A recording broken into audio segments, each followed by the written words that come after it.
Pan ddaeth Elis adref am y tro olaf, ydych chi'n cofio beth oedd ei agwedd tuag at y fyddin? Peth cynta na o beth o adra i'r llofft i dynnu i ddillad, a roedd i ddillad un yna.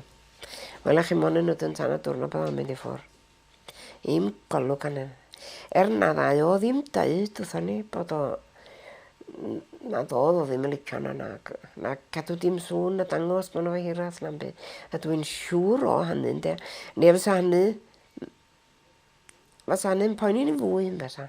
Sa'n poeni ma, oedd o'n hynod ddim eisiau poeni mam. Achos oedd hi'n fasa'n poeni ac oedd hi'n poeni ddifrifol. Wel, ar ôl yr wsnos ath o ffwr, oedd hi'n credu, ynde, yn yr wsnos yna bod ei gwallt wedi gwynu chi sy'n fas yn beth anna. Fel oedd hi'n poeni bod oedd hi'n mynd. Beth yw'ch atgof olaf o'ch brawd? Wel, oedd yn atgof i ddim pwath i ddanfon at y tren, ond ydw i'n cofio. Oedd o'n rhaid bod o'n mynd efo tren 8, ac mae'n rhaid bod o'n un wedi cael siars, oedd o'n mi godi nes. Bas o fod i mynd yn e. Ond mi godas i ben star, oedd yn ganllaw star fel yn dwan. A dwi'n cofio mod i'n sbio trwy'r ganllaw, ac o'n i'n gweld i mond i o'i hanner o'i lawr. A dwi'n dal i gofio hynny na'r trowla mi'n weld o. Oedd eich brawd yn ymwybodol bod ganddo ddawn i farddoni? Oedd wedi cael y ddawn. Yn sicr, fedrwch chi feddwl,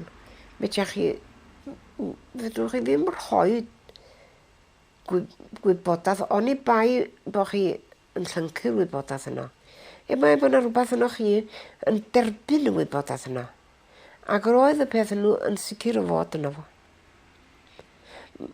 Wel, dydwch fas hwn i'n licio medru parddoni yn gystal fo, ond doedd i ddawn o ddim cynnain. Ac oedd y ddawn gynno fo yn ddiar wybod iddo fo hun.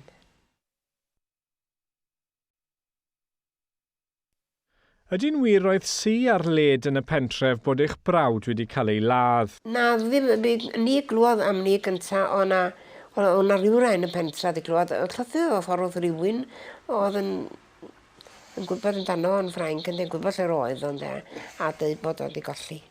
Ac o'n i wrthi'n eistedd tan rwan, wrthi'n rhaid yn sgidiau'n barod i fynd yna. A dyna'n had i'r tŷ. A dyna fo'n sefyll ar ben drws, a dyna fo'n dechrau crio.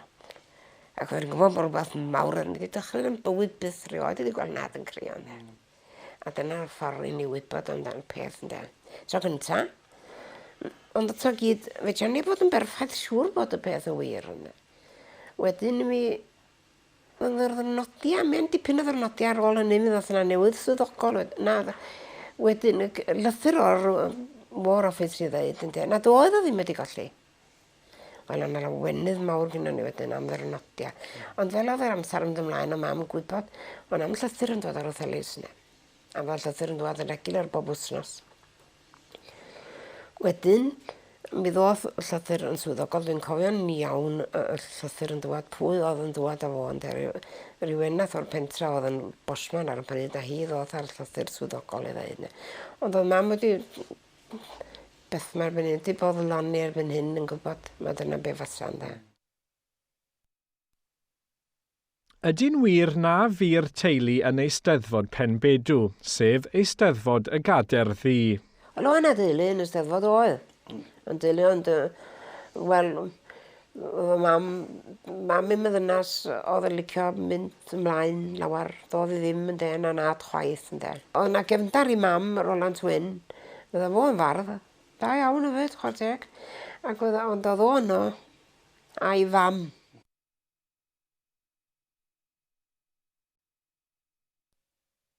Oeddech fel teulu yn mynd i'r capel ar y Sul?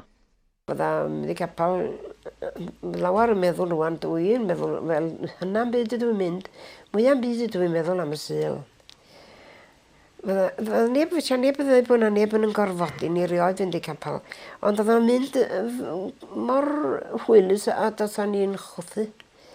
Oedd o'n i'n mynd heb ddim poen yna. Ac oedd o'n i'n gwybod bod rhaid i ni fynd. Oedd o'n had yn mynd yn bora, a mam unwaith. Ond o mam yn mynd yn gamser dwi'n cofio, achos oedd o'n lot o waith yn y bria. A wedyn oedd o'n i gyd yn mynd i'r ysgol Sul. ac i capel nos. Bob lon set, ond ddim yn un unig fyddai'n difryn un yn aml iawn. So fe methu cysgu'n yn ffendio pwy set oedd y bobl yn mynd i capel ers talwm. Pwy oedd yn y set yma, pwy sy'n set arall, sy'n wag i ddiwyr. Yn arw cyn i dde.